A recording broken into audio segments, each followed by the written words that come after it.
என்னதான் நவீன இயந்திர மிஷின்கள் நெறைய இருந்தாலும், இந்த தேங்காய் துருவுறது இப்படி துருவுனா தான் நல்லா வருதுன்னு நானும் நெனைக்கிறேன். நான் வந்து இப்ப தாங்க துருவி பழகியிருக்கேன். இந்த சைட்ல இருந்து அப்படியே கொஞ்சம் கொஞ்சமா துருவிட்டே வந்தோம்னா, நல்லா பூ போல சாஃப்ட்டா விழுகும். அதுக்காக தான் காமிச்சேன். அதுக்கப்புறம் இந்த பத்து பத்தா ஒரு வேளை பெருசா விழுந்தது அப்படின்னா, அதை நம்மலாம் எடுத்து வச்சுட்டோம்னா, அது வந்து காய்க்குள்ள போட்டா நல்லா இருக்காது. அத எடுத்து வச்சோம்னா, கொஞ்சம் இந்த தேங்காய் அரைக்கிறது, இந்த சட்னி அந்த மாரி இதுக்கெல்லாம் போட்டுக்கலாம் நல்லாயிருக்கும். அப்படியே கொஞ்சம் வாயிலயும் போட்டுக்கலாம். வாங்க குழம்பு பார்க்கலாம். இந்த ஜார்ல வந்து ஒரு கை தேங்காய் போட்டுட்டு, அது கூட ஒரு 2 தக்காளி பழம், கொஞ்சம் முந்திரி, கொஞ்சம் கஜ கஜாலாம் இருந்தா நீங்க போட்டுக்கோங்க. என்கிட்ட இல்லனால நான் போடல.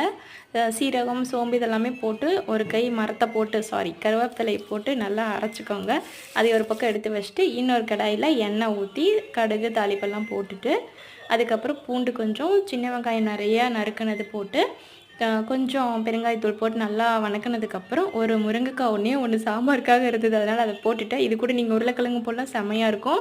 போட்டு நல்லா தாளிச்சுட்டு, அரைச்சதையும் தூக்கி இதில ஊத்திட்டு, வேணுங்கிற அளவுக்கு தண்ணி, அது போக மஞ்சத்தூள், மிளகாத்தூள், தனியாத்தூள், சாம்பார் தூள் 1 1/2 ஸ்பூன் போட்டு, வேணுங்கிற அளவுக்கு தண்ணி ஊத்தி, கருவேப்பிலை, கொத்தமல்லி தழை போட்டு, நல்லா கொஞ்சம் பச்சை வாசம், ரோஸ் வாசனை, சிவப்பு வாசனை எல்லாம் போற வரைக்கும் கொஞ்சம் பொறுமையா சமையலை மெயின்டெயின் பண்ணா செம்மையா டேஸ்ட் வரும்.